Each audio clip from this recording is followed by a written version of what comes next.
Now, one of the things that every city must do is to attract investments. If you must develop as a city, you must attract investments and not these popcorn investors. We need serious investors in Gulu. So my plan and my vision is to attract so many investors. And let me just bring it the simplest of all. For us to improve on our revenue collection, we need a larger tax base. I want to give you the simplest emirate of revenue from Gulu. About 60% of Gulu City residents have their children studying in central Uganda or eastern Uganda or in the west. These parents, I'll give you about 3 schools that I know that many parents send their children to. We have St. Mary's Lugazi, which is in Lugazi. We have Namugongo. We have Cypriot Kiangire in Luzira. The total number of children that leaves Karuma Bridge to that place totals about 9,000. The minimum school fees for those 3 schools is 1.8 million per term. Now, what does this tell you? Every time we are losing close to 12 billion shillings that goes and is spent there.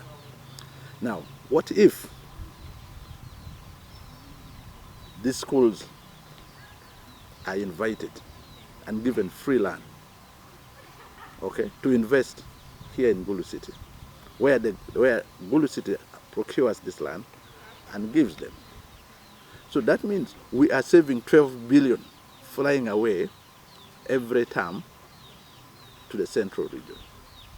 These monies will be used to procure beans locally here, posho locally here, pay the teachers who will be spending the money locally here. So we are saving transport, we are saving the risk of our children going far distances. So in that, we are going to increase revenue. There's a ripple effect because the money will be spent locally. The 12 billion will not be going that side. Much as it may still go, but say 80% may remain here because the feeding, everything will be bought locally here.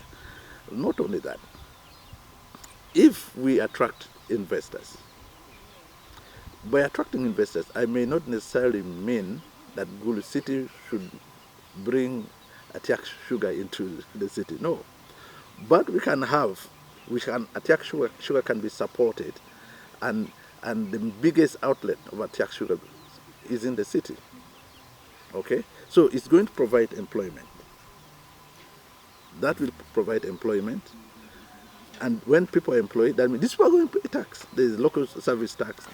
So you mean by you're trying to tell me every factories around the country must have their biggest outlet? We can have biggest outlet here because one, we are almost the only city after Kampala that can have direct link to about 6 countries. We have Sudan, we have Congo, we have Kenya, we have Somalia, we have Ethiopia, we have Eritrea, we have Kenya.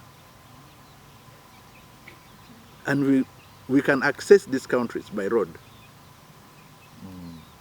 So Gulu stands as the biggest export opportunity for this country, especially agro export. So we need to attract investors to Acholi region in order for Gulu City to leverage on the opportunities that lies idle in agriculture.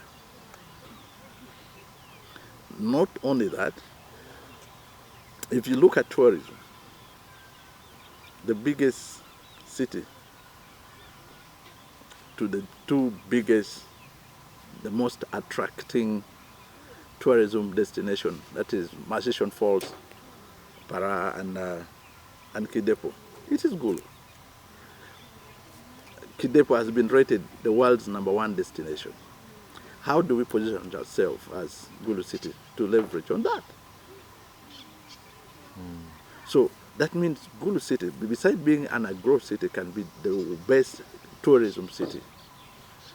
You can't compare us to Fort Portal and the rest. When you're in Gulu, you can access the 2 big game parks in less than 2 hours, all of them. So that means people, the tourists can actually come, enjoy Gulu, and go to the park. And then talking about tourism, in your 5 years term in office, how will you ensure that the local tourism is also promoted, more so the rich culture of Acholi? One of the things that I have seen over time not promoted by authorities or leadership is the Acholi culture, which is the richest in this country. With about 68 traditional food, 58 traditional dances, no one beats us in this world. But we've been left to perform at functions. But what we should have been doing, we should have been performing to attract cultural tourists. We have a very beautiful story of Fort Patiho that nobody talks about it. It's a very fascinating story that any person interested in history would make that a #1 destination. If you want to know the cradle of where people bore the brunt of slavery, it's here in Patiho, the Fort Beckers. So I still think Gulu can shoot 2 birds with a single stone. It can still be the agro-based city with the best cultural tourism. We got it all. We have the dances, we have the traditional food, we have our culture. Our culture alone is second to none. Our traditions, many books have been written. I don't think there's any tribe in Uganda that has had so many books written about their tradition than the Acholi people. So these opportunities that we should jump onto and push Gulu City, because Gulu City is the headquarters of Acholi. So when we talk, you cannot talk about Gulu City in isolation of Acholi people. You cannot talk about Gulu City in isolation with the other districts. Okay? So this therefore means Gulu City is the eye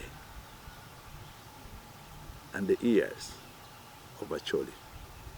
So when we talk about good things for Gulu City, we are actually doing it for the whole of Acholi region.